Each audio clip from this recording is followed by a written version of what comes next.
I had just left my mother's house after visiting her on her birthday. She lives a state over from me, and while I don't visit as often as I should, I try to make it out there when I do get a chance. I had left my mother's a little after 4 p.m., and for the first hour or so, I was met with an outrageous amount of congestion. I think I ended up sitting on the highway without moving for a total of 20 minutes straight. My GPS came to life informing me of a severe accident further down the road. Although I wasn't surprised, I was grateful to have something to blame on this bad traffic.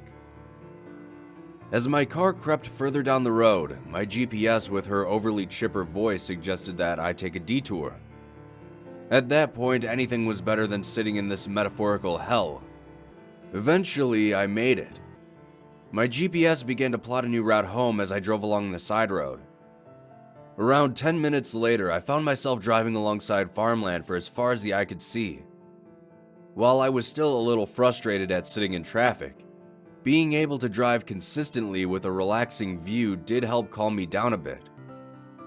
A few minutes later, my gas light appeared, and I sighed as this just seemed to add on to my many driving frustrations. I was pulling up to an intersection when I saw a sign for a town to my right. Running out of options, I made my way down the road. When I first pulled into town, I was surprised at how barren it was. There was a small gas station on the edge of town, a post office nearby, and a few residential houses further down the road. Putting the thought to the back of my mind once again, I pulled into the gas station as the sun was beginning to set. After getting out of my car, I saw that the pump had a "Please pay inside" sign taped to it. When I stepped through the doors, I locked eyes with the man behind the counter. I gave him a nod as I walked over to the coolers to grab a water. I walked up to the counter and set my water down and asked him to put 20 on the pump outside. He just stared at me for a moment with a grin that seemed forced. He simply nodded, pressed a few buttons on the register, then returned to his previously motionless demeanor. I asked him how much it was for the water, but the man didn't acknowledge me at all. Feeling too tired to deal with all this, I just set a 20 and a few ones on the counter and headed out to my car. As I was filling up my car, I noticed something even stranger than the gas station clerk. There was a woman standing in the middle of the street. I watched her until my tank was topped off, wondering what the hell she was doing. As I approached her, I asked her if she was doing all right, to which she replied, "Oh yes, we are happy here." At this point, I was ready to leave, and not just because my gas tank was full. As I drove through the town, more and more things stuck out at me. The post office nearby had 4 people standing outside of its doors. Though I have a friend who works at the post office and they don't stay open very late at all.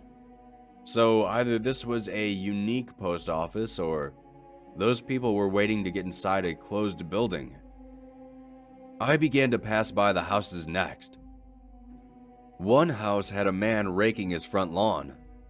Normal enough, although there wasn't a single leaf anywhere to be found.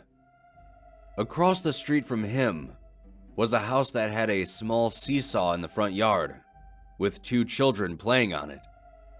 Except, they were both sitting on it evenly, staring at each other, not going up and down. I started to pick up my pace as I wanted more and more to get out of this strange town. But I soon regretted that decision as flashing lights filled my rearview mirror. I groaned as I pulled over to the side of the street. He slowly walked up to my window and stood there.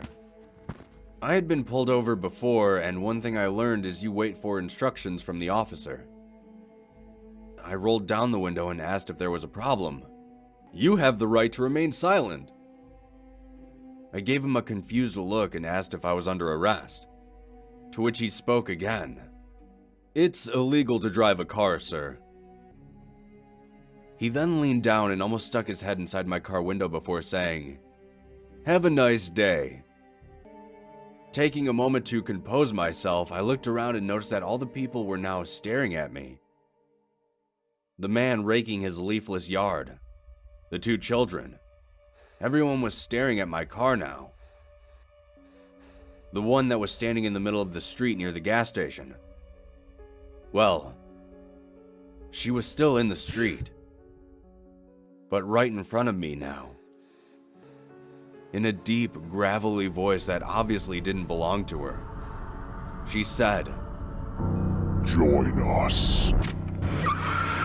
I have never stomped my foot on the gas pedal that hard before in my life.